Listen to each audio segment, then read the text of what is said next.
Another stop on the road to the Kentucky Derby is this weekend at Oaklawn Park. It is Rebel Day, and there are Kentucky Derby points on the line in the Rebel, which is going to go as race number 11. Now, this card was scheduled for Saturday, February the 22nd, but because of bad weather in the Oaklawn area, they've pushed back some of their cards. They wanted to make sure that they'll get the best possible weather for Rebel Day. So this is now going to be run on Sunday. I'm very lucky to be joined by my good friend Barry Spears to help me preview the late pick 5 sequence. Barry, this is a good card with big fields in the late pick 5, 4 stakes races that we're going to be talking about in the late pick 5 sequence. And then a really interesting Rebel that looks like it's one of the more wide open, bigger fields that we've seen of these Derby preps. Yeah, this whole card has a lot of opportunities on it. I mean, this is one of those rare instances where it's not like a big card, like a Breeders' Cup or Pegasus, let's say, but it's solid. I mean, there's a lot of opportunities for prices and everything in this. You get everything you want. So if you want to follow along with us, we're going to take a look at the late pick 5. It's going to be races 8 through 12, Sunday, February 23rd. If you notice I sound a little nasally, or if maybe I have to pause in between here and there and hand the baton to Barry, just because I'm getting over a little bit of a bacterial infection earlier in the week. So going better now than I was a few days ago, but still not quite at my my normal, which is just nonstop and crazy. You know, normally I can go up and down and just never stop, but right now got a little go to the whip sometimes a bit when I get a little tired here. So go to the lefty stick. Exactly. Let's start, Barry, with the Travista. This is an overnight handicap. It's going to be race number 8. So we've got $145,000 purse here. There's 4-year-olds and up. They've never won a sweepstakes. So we've got some of the major players in here of these fillies and mares. I'd say the 5, Painoir, who's 5-2 on the morning line, comes off a good runner-up effort in a stakes that was probably comparable to this one. And then towards the outside, a couple that are major players in here. You have Amber Cascade, and you also have In Just My Heels. I know you like the 10 probably a little bit. What are we looking at there for you as some of the major players? Yeah, this race is real interesting because I feel like there's an equal amount of speed as there is off the pace horses. And usually when that happens, you kind of get a fairly run race. And I hope that does happen. I think Amber Cascade does have a little bit of an edge in that sense, especially with that win off the bench. It was a pretty good race. Good start to the year. Yeah. Obviously getting Hot Rider and Jose Ortiz, him and Cherie hook up a lot and they win a lot. So I would gather based off that last race that this horse is still going to be in good shape and good form coming into this one. The other one that kind of caught my eye was the 2, Bruna Boyne. I think this horse is probably going to get first run, and it might be the winning move. Yep, completely agree, because she actually beat Amber Cascade. Yes. When you look back in September and you kind of go through her overall form, it's pretty solid. Her race to kind of start her season, which was 2 months, which was at the end of 2024 on December the 26th, she just caught a field where Hoosier Philly went gate to wire all the way around and there was no passing. And, Hoosier Philly is one of those that when she shows up with a pretty good performance and she kind of catches the right field, she can have really big efforts. Yeah. No, and I think she did that day. Yep. Bruna Boyne did not have a chance. Nope. And I think that was a good race to build off of, especially first time off the bench. Yep. Getting IRAD is huge. Not that Mitchell Morrow is bad or anything, but you're getting basically the best in the business with a trainer that's 20% doing well with this kind of layoff. All the combinations are there.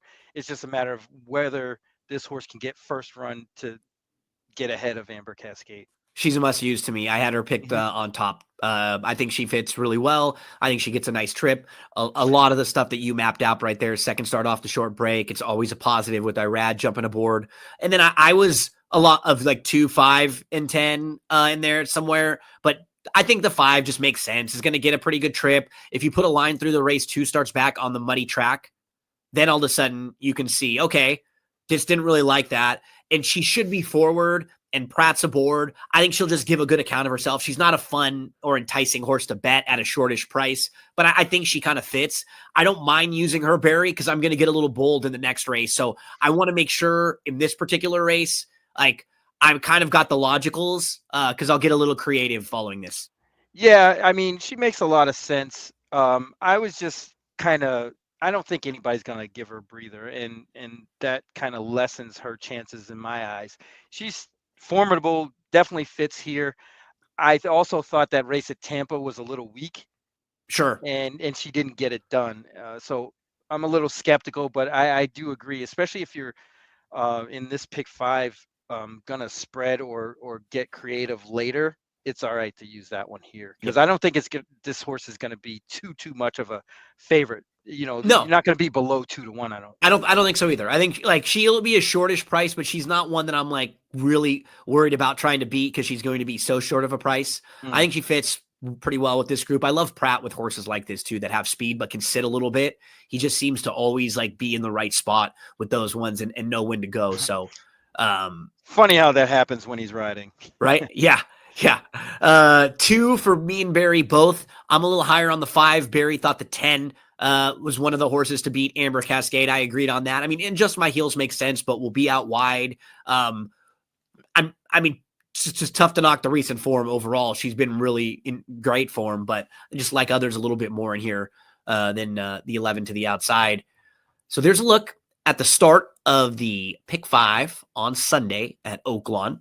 Next up, it's the grade 3 Honeybee. We have 3-year-old fillies, Barry, and one of the top 3-year-old fillies in the division right now has been Muhima. She's 3 for 3. She's undefeated. She won the Demoiselle last time out for Brad Cox. I think if you're making a list of, top 3-year-old fillies right now, she's on any short list. Where do you want to start in this race? I mean, she's obviously the horse to beat in here, but Take Charge My Lady won the most recent Martha Washington local prep. Look forward to the outside. It's kind of interesting, stretching out a little bit. Winner of the Santa Ynez last out. Who's on your radar, or what do you want to do with Muhima? Yeah, I say this a lot. I love races where the favorites are on the rail. Anytime, mostly, especially younger horses, it's even more effective. It's a built-in disadvantage when you draw the rail. Even if you're the best horse in the race, there's still that stigma where you have to make the decision to either force the issue and go, and you have to use your horse, or you take back. And a lot of the times it's not always ideal. They get into a lot of trouble. And I think we might have something that could occur like that in this race. So I'm looking elsewhere. And what I just told you in the last race, I'm trying to beat her. Yeah. Just like you are. We did a preview earlier today. We're testing some new things out on the DRF YouTube. So we did a preview with me and David Aragona of this pick 5 sequence where we did the grid style. Oh, okay. Instead of putting out like a ticket, we went with our key horses, our uses, and then defends. Right, basically Right. A, B, and C's. Basically A, B, and C, but we kind of tried to make it a little bit more explanatory for people who were like, what exactly is A, B, and C mean, or what? Yeah. So that way, who are your the horses the keys? Who do you want to use? And then maybe you defend. I just chucked Muhima completely out because my kind of stance was, if you don't like a horse like this or love them in their spot, you don't want to be defensive with them. It doesn't make sense. You are defensive with other horses that you kind of like, but maybe their prices or maybe they're shorter, but not going to be even money, possibly, like Muhima could be. And just like you were saying, this is a big field. There's going to be some speed to her outside. She is going to be facing better horses than she's faced so far. And she's either going to have to work harder than she wants to get the lead early or be behind horses, which she's never been. She's been right to the outside of horses in a really comfy spot, but she's never had to be behind horses, just like you were mapping out. Yeah. And, the caveat is she could be the goods and just blow this field away. Absolutely. But I don't want any part of that at even money or lower because, there's no upside in a 12-horse race. Or is it more than that? 13. Yeah, 13. And it's not like there isn't any other options. And a lot of her trips last year were very, very good. And I Hmm. know a lot of that was her own doing, but she's got to prove it at 4. I mean, she hasn't been out since December 7th. Has a nice stream of works, but she's no guarantee in this spot And at on that top of short that, price. think about the timing. She Hmm. is going to want to be ready to run her best race in Later. 3 races from now, Hmm. right? This one more prep, and then Kentucky Oaks. That's when she wants to fire her best. So is she not going to be ready at all to run here? No. But if she gets in a little bit of trouble and isn't 100% cranked up and ready to go, that's how you're trying to beat a horse like this. Yeah, that's the hard part about Brad Cox, and the way he races his horses, because you have these situations come up a lot where the horse hasn't been around, and you're like, well, they need to get to whatever goal, right? But you haven't seen them. So most of the time I treat his horses like they have to run tip top every time. Yeah. So if this horse doesn't show up, this horse is not showing up. Uh, so I don't really think that he gives his horses races. More kind of Mm-hmm. along the lines of Baffert. So I mean, if Mohima's going, that they're going to have to go. But I think this horse is up against it. There's a lot of speed in here. A horse like Quick Kick, who I did like and really only has been beaten by really good horses, fits very well in this spot, especially with the setup. I think this horse can be closer to the pace when the competition comes down a little bit. And I think that's what we have here. And, you know, I really think Quick Kick is in a good position to give a great effort. Couple horses that are going to be on my radar, starting with the one from the outside, 5G. I mean, her first dirt start going long was Excellent. awesome, Hmm. was just awesome. And that's just a kind of a wild card horse I want to include from way out there. Even though she could be parked very, very wide, she has enough speed to hopefully not have to be that wide. She also doesn't need the lead. She can sit off and pass horses if she has to. So she's sort of the logical horse that I like. Then the 2 horses that I think are really interesting at big prices are both the 2 and the 3. So if you look at necessity, she really hasn't run a bad race in all 4 of her races. Her first 2 were on the grass. They were not bad. She has a couple months off. She comes back and she has a bad start. She's like 15 to 20 lengths out of it at one point. And then she comes flying on a muddy track here at Oaklawn. And then in her next start on January 26th, much more forward. She just got a better beginning. She sat close. They handled her like a horse they thought was going to win. There was an inside opening, and then she just kind of shoots through. And she made an early move too, so I really like that effort. And that was her second start off the bench. She has a couple races going long also, so she has foundation and fitness built up. I think she could be saving ground down on the inside and could absolutely outrun her odds. And then right next door, if you look at Jenkin, she showed a lot of improvement when she stretched out. So when she got to a mile on December the 6th, she ends up winning. She beats Legal Empress, who is the horse that was actually just in front of Necessity in that maiden win on December the 29th. Then Jenkin comes back on December 29th. She wins again. She had to go about 5 wide early on and then settles about 4 lengths off and just kind of keeps building up momentum. I thought it was a really nice effort. So those are 2 long shots, Barry. They're not that far below on speed figures. They're improving. They're stepping forward, and they both could get the types of trips in a big field where they could sit, they could pass horses. Neither one of them has to be too far out of it, though. I'm going to throw both of those in on exotics. I think they could be really interesting at big prices. Yeah, no, definitely. Like I said, this is a tough race. It's not all about Mohima, which is good. Yeah. Another price horse that really caught my eye was the 11 Anonima. Yep. I think that race on the 21st of November, I think they rated that race just a little bit light, even though I think that race was better than what the buyer figure shows as. If you recall, that part of the Churchill meet was pretty tough. And I know it was a restricted maiden, but that race was pretty good. And she came out of that, beat Take Charge Milady, then went on stretch out at the fairgrounds, comes back to Oaklawn, and Kenny McPeak has been firing on all cylinders. He hasn't really made too many wrong moves lately. I don't see why you couldn't give this horse a shot in this race. Absolutely. And we found 10, 15, 20 to 1 shots here that look logical. This is a race where I'm fine spreading out a little bit and I'm looking for these big prices here. And my major approach was just, I'm going to take a swing against Muhiba, who could be awesome, but I'll try to beat her in this spot where she draws the rail in a big field at a track she doesn't know, when it's her first start. And she probably wants to be at her best 2 starts from now. All of those little factors going in for a horse who's probably going to be even money or less. Barry and I look to take some shots against with horses like the 2 and 3 for me as a big price. Barry was all over Quick Kick. I thought the 11 is one of the major, or the 13, 5G is one of the major players. And then Barry also hit on Anonima, the 11. So a lot of ways you can go in a fun betting race, race number 9. Let's move to the 10th. It's the Razorback.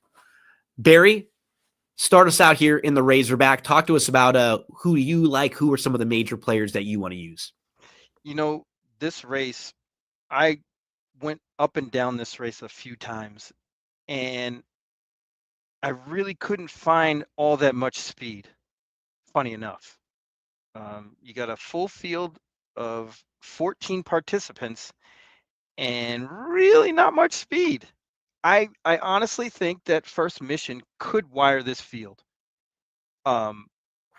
He's probably going to be a little shorter than that price, right? 5 to 1, like 7. I would think. He feels like the horse to beat to me. That's how I feel. I mean, it was kind of bizarre that Banishing is 7 to 2. I thought those two should have been flipped. Agree.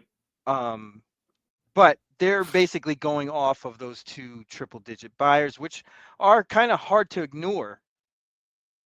It's just the competition that horse did it against wasn't as good as this, and I don't think that horse is as fast as First Mission. The rest of the, speedy types, like the 7 Dymatic, doesn't seem like he's all that fast. The question mark would be Baddest Good Boy. But I also think that horse isn't battle tested. He is super talented. Like and I'm gonna probably throw him in a lot of spots because kind of have to, right? He was green. Like he looked like in his second race. So he wins his first race. Then in his second race, he's on the lead and going into the top of the lane, he gets headed. He gets passed and he looks like he might be done. He was just kind of figuring it out. He's just like green and young, super talented. And then all of a sudden he just battles back and he puts away the horse that was down on the inside.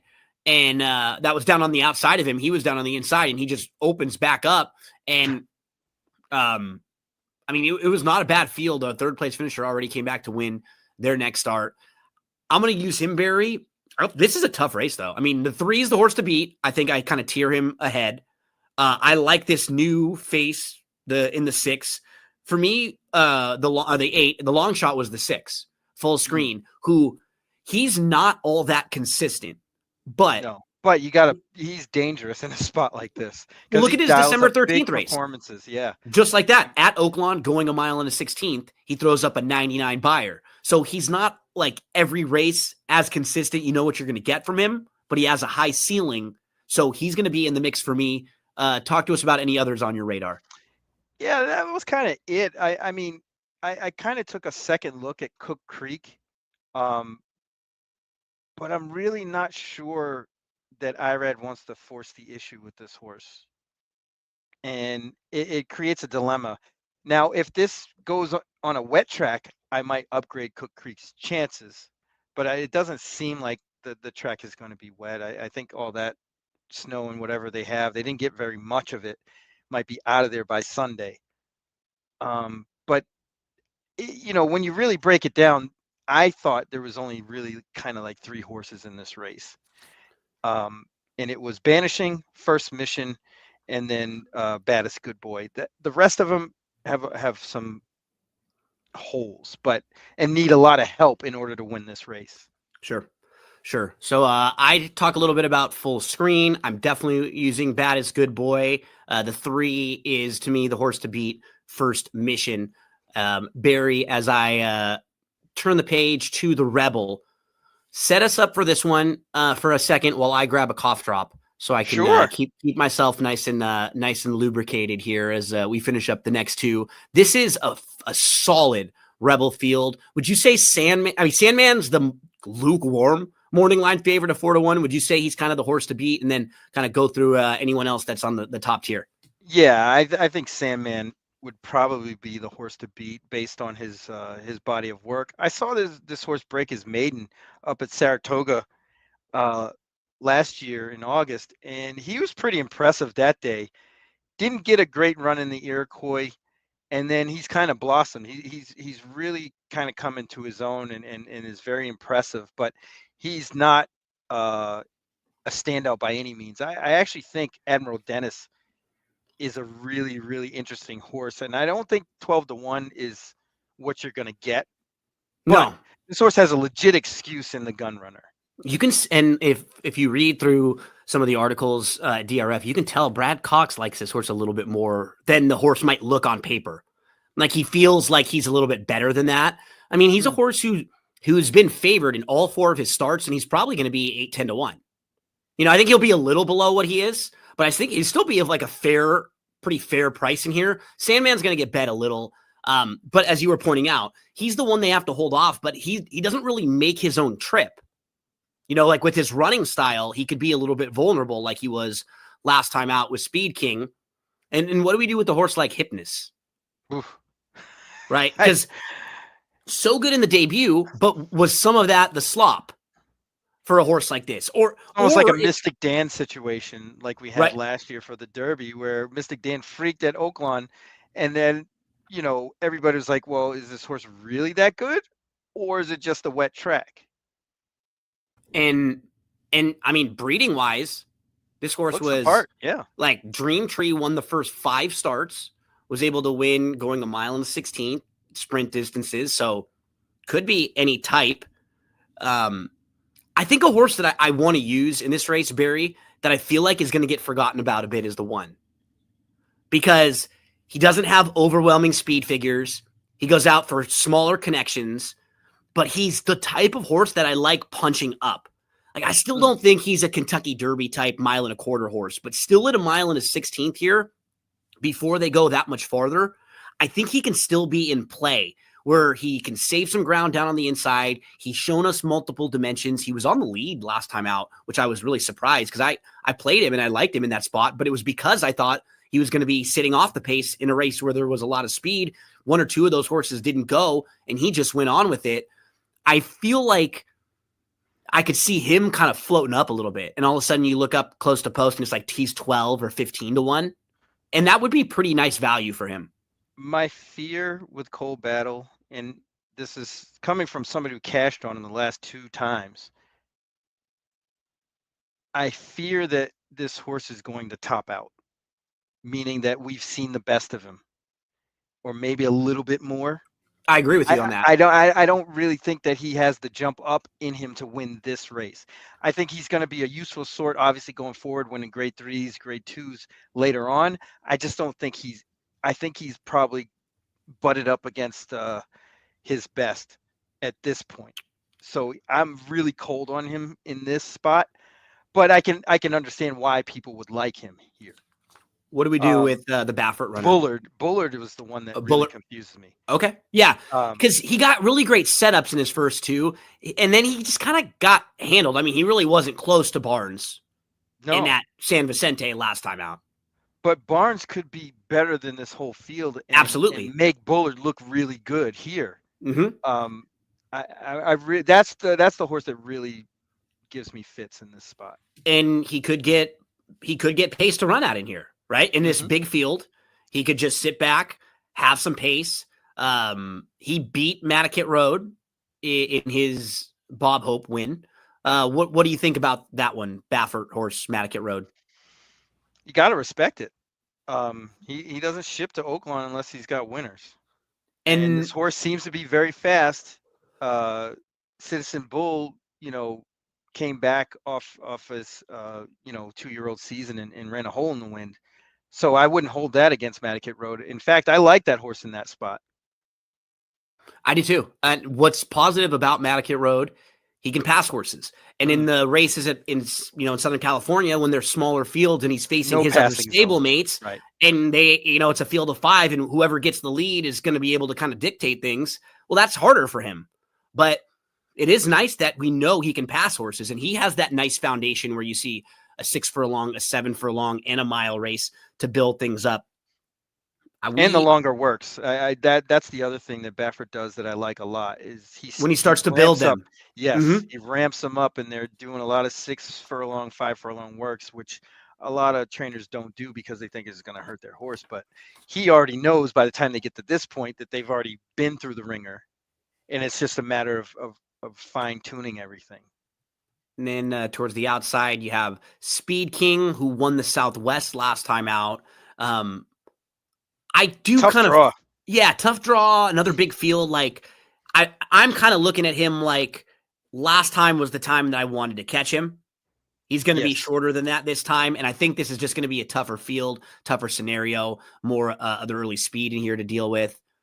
David liked Absolutely. the 13 a little bit. Like I can make a case for him. He had a little bit of trouble in that race too, and he's another one who is probably fine with distance as distances get a little bit longer. Anything else here, Barry? Give us a little wrap up. Who is your kind of top pick, and who do you think's the horse to beat in here? Yeah, I would say my top pick would be Admiral Dennis. I think that horse is sitting on a good race. And then that one and Sandman and Mattocket Road are the only 3 I probably will use in multis. Well, hopefully we are alive moving into the closeout leg, which is a tough one. We have these graded stakes races and stakes races in the sequence, and then we have Arkansas bred maiden special weights to close things out. In here, there's a first-time starter, the 2 mare, who will probably take some money, getting Pratt to jump aboard for Moquette. There's a lot of precocity in this pedigree where the Dam won the debut, half-sibling horse named Landlord won the debut. 3 of the 4 siblings were winners, so just a lot of winning and a lot of win early there.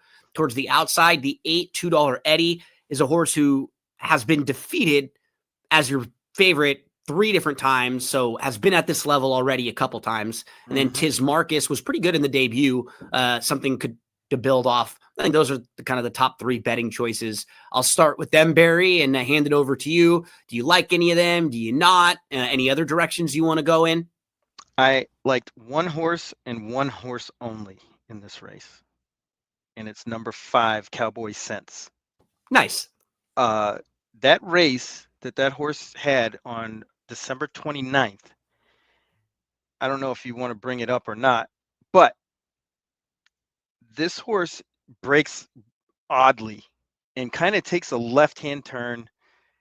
So as you're talking, he's the number 6 that we're watching. So yeah, the best is look up at the top because you can see it a lot better. And you see the horse take that left. You see how it kind of peeled out. To me, that looks like the horse doesn't like the track and is kind of running scared at this point. And they'll run up on heels. You see how he's kind of pushing the horse and then got a little bit of all trouble. The way up. Yep. Checks off heels. Now, that's fine and dandy because you see horses do that all the time. But what you'll see is this horse keeps coming and goes wide. See her kind of park 4 wide here and make a run. I just can't see with this trip all over the track how this horse can't be better second time out. You see this horse is coming. It's a really nice effort. I picked her 3rd. I have her on all my exotic tickets. I completely agree. Can't with run you. straight. This horse She's is green. learning. Yeah, she's figuring it out though. But what you hit on is some of that can be attributed to just the track. Her not liking that racetrack the way that it was. I think we've said her a couple times. It's him. It's him. Sorry. Cowboy Sense. No, I did the same thing. Cowboy. Yeah. No. But yeah. I had the 5 picked in 3rd behind the 2 of the other logical horses that I mentioned. I thought the first time starter is going to take some money and make sense, and then the 9. I don't really like the 8 $2 Eddie. Like if $2 Eddie wins, No, yeah, that yeah, horse can he's a beat me. toss. I would never use that horse. He's had too many slices at this not to get it done and burned a lot of money in the process. No, thank you. Yeah, Tiz Marcus ran really well, was battling for the lead, then kind of got separated and backed up, then came on again and kind of kept grinding. So I think that's a horse that could build off of that debut, just figuring things out. Just like we were watching with Cowboy Sense, like a greenish debut. I'd prefer this one to step forward than playing the $2 Eddie. So my kind of top three were 9, 2, and 5. Barry's all over the 5. Cowboy Sense in here. I do want to mention another long shot that I was intrigued by, and then I think David Aragona had mentioned that he likes this horse too, so it's worth mentioning. Touchdown Arkansas, who's coming off the bench and who comes out of a race where he got parked, he showed speed, he kind of had to line up, and the race has come back strong so far. So maybe another long shot to include. Even the 7 was a first-time starter who has a dam that won the debut, kind of an interesting pedigree. You can actually see some of these works too. I Both kind the of had 7 the and the 11. idea. I kind of had the idea that Touchdown Arkansas was going to take money. Yeah. Because that was a stake race. It was a state bred stake. Yep. And now this horse is getting Lasix this time. I thought personally how they may bet this race is that horse probably second choice behind the mare, but we'll see. Man, it's a tricky pick 5 sequence on Sunday now over at Oaklawn Park. It's going to start in race number 8. It'll conclude in race 12. 4 stakes races. And if you need any help or before you play the races, make sure you head to drf.com, shop.drf.com for everything you need. So this is the second to last big prep at Oaklawn. We'll have this, and then the Arkansas Derby will be next. So yeah, we're getting in that second round. We'll have to talk, Barry, about what the schedule will be like for next week, because I'm actually heading to New York on Monday for some business meetings for DRF. I'll be doing stuff on Tuesday and Wednesday in the studio. And so might be a little off with travel. Maybe we'll do something on Friday instead. It might be easier for me than on Thursday. But we will probably do something because next week there are 3 big prep races next week. We have the Gotham, we have the San Felipe, and we are Fountain of Youth. So we'll be looking at Gulfstream, Aqueduct, Santa Anita, big races at all of those racetracks coming up next week. Tell us again about the Notorious OTB. You guys I saw you picking winners on Monday, on Tuesday. You're all over the place. Where can we find you, and anything you want to mention about them? Yeah, we're on YouTube now, Spotify, iTunes.